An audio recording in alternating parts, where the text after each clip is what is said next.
في إسلام أبي بكر الصديق أو إثبات إسلام أبي بكر الصديق رضي الله عنه وأرضاه من ناحية الطرف السني، ومن ناحية الطرف الشيعي إثبات كفر أبي بكر الصديق رضي الله عنه وأرضاه. طبعا إن شاء الله المداخلات هنحترم بعد، ما في حد هيخفض الصوت على التاني، صوتي هيبقى واضح عنده زي ما هو صوته إن شاء الله واضح عندي، والأمور تمام بإذن الله تعالى، وهو سمعني كويس وأنا الآن سمعه كويس. المداخلة هتكون 3 دقائق بإذن الله تعالى لي، و3 دقائق لي إن شاء الله. لا 3 دقائق قليل. طب 5 دقائق؟ أقل شيء. 10 دقائق في 10 دقائق. أنت لا تحكم. أي ما فيش مشكلة، احنا بنتناقش، ما فيش مشكلة.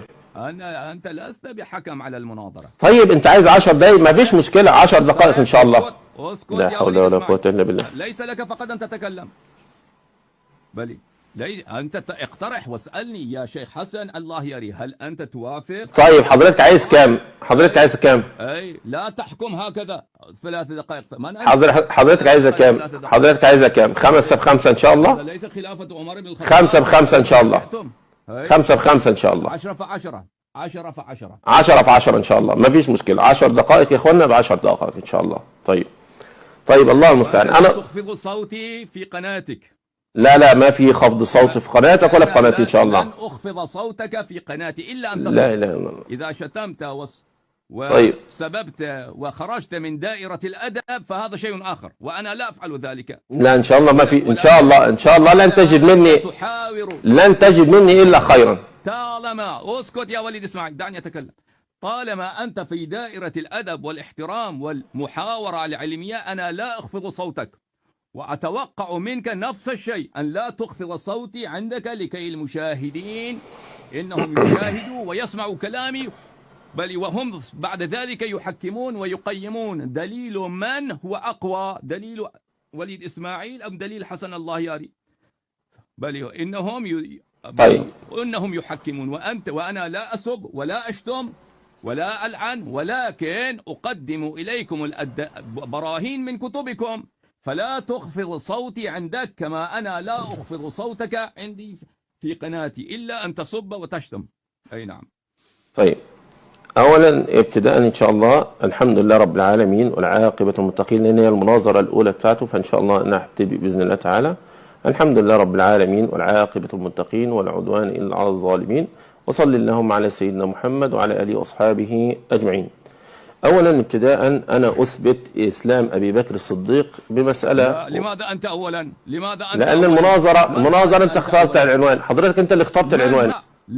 لا دقيقة أتكلم، لا تقاطعني بارك الله بك. حضرتك أنت اللي اخترت العنوان. لا تختار، وأنت لا تحكم كل شيء. ما هو حضرتك أنت اللي اخترت، أنت اللي هتنهي المناظرة. دعني أتكلم. دعني أتكلم. لو كان كلامي خطأ لا تقبل قل لا أقبل، ولكن دع أتكلم. هذا ليس المناظرة الأولى، هذه المناظرة الثانية بيني وبينك. يا عم أنت بتتكلم من 8 سنين، وكانت المناظرة في عندك أنت يا أستاذ. هذه المناظرة الأولى، الثانية لك أنت. دوري وأنا أتكلم. بدأنا الهروب. مشاهدينا الكرام، في المناظرة السابقة هو بدأ بالكلام، لا حول ولا قوة إلا بالله. إنا لله وإنا إليه راجعون. كيف؟ من أعطاك هذا الحق أنت تبدأ إنا لله وإنا إليه أنا راجعون. أبدأ بالاستدلال. هذه أليس أنت أليس أنت من اخترت؟ لا القناة موجودة والصوت سليم. أليس أنت من اخترت عنوان المناظرة؟ أليس أنت من اخترت عنوان المناظرة؟ أنت اخترت عنوانا وأنا اخترت. أليس أنت اخترت عنوان هذه المناظرة؟ فهذا يساوى. يا أستاذ أليس أنت من اخترت عنوان المناظرة؟ بلاش الكلمات دي. تدل إلا بالقرآن وإلا بالكتاب. يا أستاذ أليس أنت من اخترت عنوان المناظرة؟ إذن المناظرة الثانية يا أستاذ ده عرف سائد بين المتناظرين. يا أستاذ هذه هي المناظرة الثانية. يا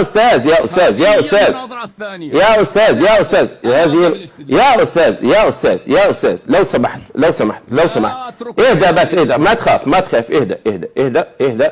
عايزين أنت بس الذي تخاف. على فكره على أنت فكره الذي تخاف. على فكره على فكره على أنت- فكره أنا على لا فكره أستدل إلا بالكتاب على فكره يعني انا هستدل بالبطيخ يا استاذ أنت يا استاذ تخاف. أنا يا أثبت استاذ كفر أبي يا بكر استاذ انت مرتبك ليه؟ انت مرتبك ليه؟ انت مرتبك ليه؟ الحمد لله واعترفت. انت مرتبك ليه؟ انت مرتبك ليه؟ الآن.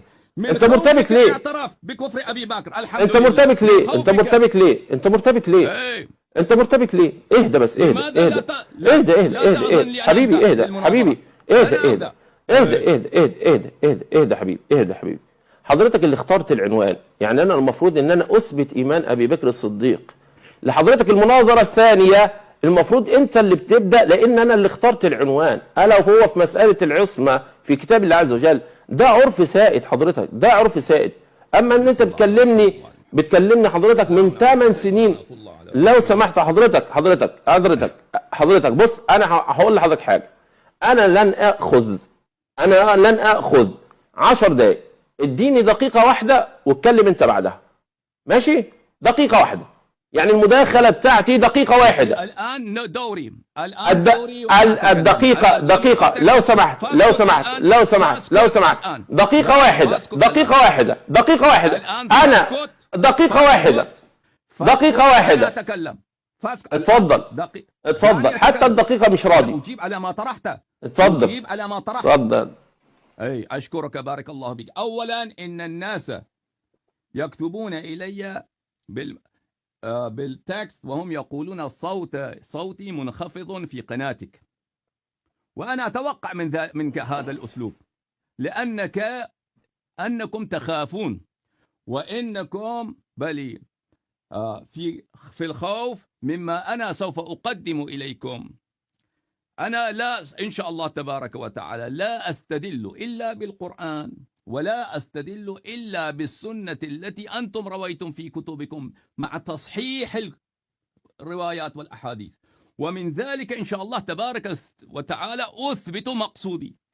وأما ما قلت فلأجل ذلك إنك خفضت صوتي في قناتك.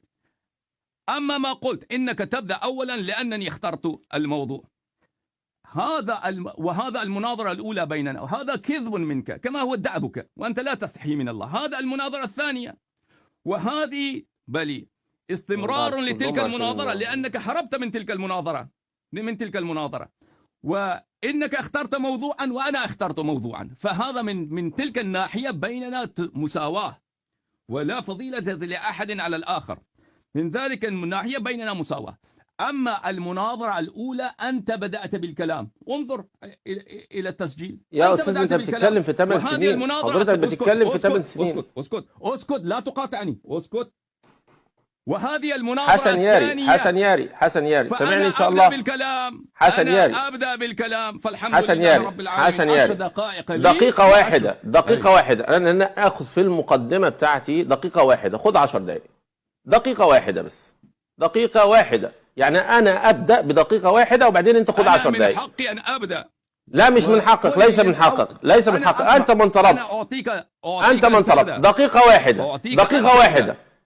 أعطيك أن تبدأ، ولكن أسألك سؤالا، لماذا هذا الخوف؟ أنت بدأت المناظرة الأولى، أنت بدأت بالكلام يا رجل. أنت بتتكلم في 8 سنوات وعلى قناتك يا رجل. أنت بتتكلم في 8 سنوات وعلى قناتك يا رجل. أنا شغلت أمس المناظرة عندي وكل من هرب. أنا شغلت المناظرة عندي أمس على قناتي وكل عالم من هرب. الآن أبدأ توكل على الله. هي أنا عايز دقيقة واحدة بس، دقيقة واحدة. احسبوها معايا يا أخوان. شغل التوقيت عندك. هذا كرم مني. أكيد كرم منك إن شاء الله. أكيد كرم منك. وجودا مني والتفضل من الشيعة، هذا صدقة من الزهراء ومن شيعة آل محمد عليهم السلام. يا عم اعتبرها أي شيء، إن شاء الله. ما فيش مشكلة بإذن الله. الدقيقة.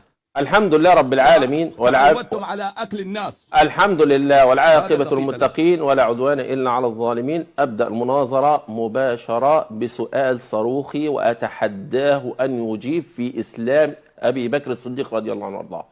أسأله سؤال مباشر، ويعني أترجى الشيعة أن يجعلوه يجاوب، ولن يجاوب، أنا أعلم ذلك لأنه سيهزم في أول دقيقة. ألا وهو السيدة المسلمة أسماء بنت عميس عندما تزوجت أبي بكر الصديق كان كافرا أم مسلما؟ كان كافرا أم مسلما؟ وانتهت المناظرة. تفضل. نعم انتهى. الآن 10 دقائق لي.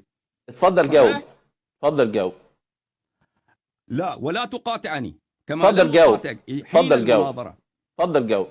لا أنا لا أجيبك حتى تعطيني هذا من عندك أن لا تقاطعني. اتفضل جاوب بس تجاوب. أنا أجيبك ولكن هل اتفضل جاوب وخد ال10 دقايق. أعطي قولك. اتفضل جاوب وخد ال10 دقايق. لا أبدا. تفضل. السيدة أسماء بنت عميس عندما تزوجت أبي بكر الصديق هل كان مسلما أم كافرا؟ بس مش عايز السؤال ده. تفضل.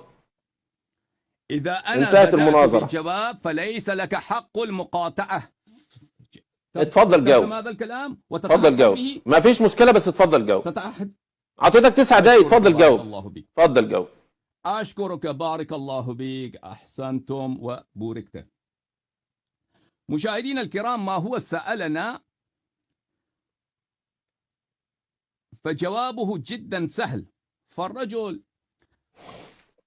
بل يريد، إذا هو يريد أن يثبت لنا إسلام أبي بكر الظاهري كما كان لكثير من المنافقين أنهم كانوا يعاملون معاملة المسلمين فينكحون وينكحون ويرثون ويورثون، فنحن لا ننكر ذلك.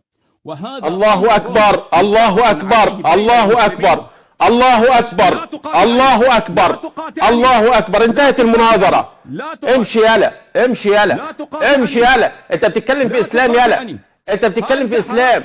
بتتكلم في إسلام. تقول إسلام ظاهري. أنت ما كلمت في الإيمان. شيخكم لا يفرق. الآن ظهر الحق ولله الحمد والمنة. هو ده اللي أنا عايزه. عايزك صاغرا. أقسم بالله أنا صابر عليك من أول أمس حتى تكون صاغرا. الآن أنت تتكلم في الإسلام الظاهري. أنت لم تتكلم عن الإيمان. نحن نتكلم عن الإسلام. نحن نتكلم عن الإسلام. نتكلم عن الإسلام. عن الإسلام الإسلام. نحن نتكلم عن الإسلام. أسماء بنت عميس. أسماء بنت عميس. أسماء بنت عميس سقط. الآن بقى أصبح هناك إسلام ظاهري وإسلام باطني. هل أسماء بنت عميس؟ والله ما سيبك. والله لا خليك طفل صغير. أنا ساكت عليك أساسا. أنا ساكت عليك. وفي أول المناظرة أخطأت في عمر بن الخطاب ومررتها، وأمس برضو مررتها عندما تكلمت معي وسجلت التسجيل على أني أهرب، وأنت الذي تعلم أنك تهرب. نحن لا نتكلم عن إسلام ظاهريا. نحن لا نتكلم عن إسلام ظاهريا، فالباطن لا يعلمه إلا الله عز وجل. فنحن نتكلم. وسألتك سؤال وأنهيت. هل الله عز وجل أخبر بأن باطن أبو بكر الصديق نفاقا؟ تفضل. فين؟ اتفضل. أولا تقر أمام الناس. الآن تقر أمام الناس أن السيدة أسماء بنت عميس عندما تزوجت أبي بكر الصديق كان مسلما. هل تقر بذلك؟ الرجل لا يفرق بين الإيمان وبين الإسلام. المناظرة يا أحبة. الجواب. اتفضل الجواب. اتفضل. هذا من أدبك يا أيها العمري. ده من أدبك. ده أنا هديك ب60 جزمة يا أوسخ جزمة. امشي يلا. انتهت المناظرة. امشي يلا. امشي يا ابن الجزمة. شوف بقى أكتر من كده. امشي يا ابن الجزمة. يلا اقفلوا عليه. امشي يا ابن الجزمة. امشي.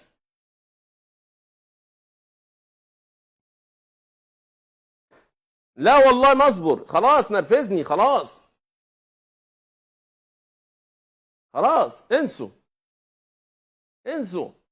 صابر عليه من اول امس، وصابر عليه امس وشتمني، وصابر عليه النهارده، وبدايه المناظره مش راضي يقبل في روابط، ويجي يقول لك الحكايه والروايه. تمام. سبحان الله. ولما تيجي تكلمه عنوان المناظره إسلام أبي بكر الصديق أم كفر أبي بكر الصديق. أنا أثبت الإسلام وهو يثبت الكفر. الآن عندما سألته السؤال وقلت له السيدة أسماء بنت عميس عندما تزوجت أبي بكر الصديق هل كان مسلما أم كافرا؟ قال لك إسلام ظاهريا. وهيبتدي أول المسألة سهلة هي. خلاص انتهت المناظرة. وعدتكم ان انا انهي المناظرة في اول دقيقة، والله الذي لا اله الا هو. لو اجتمع علماءهم جميعا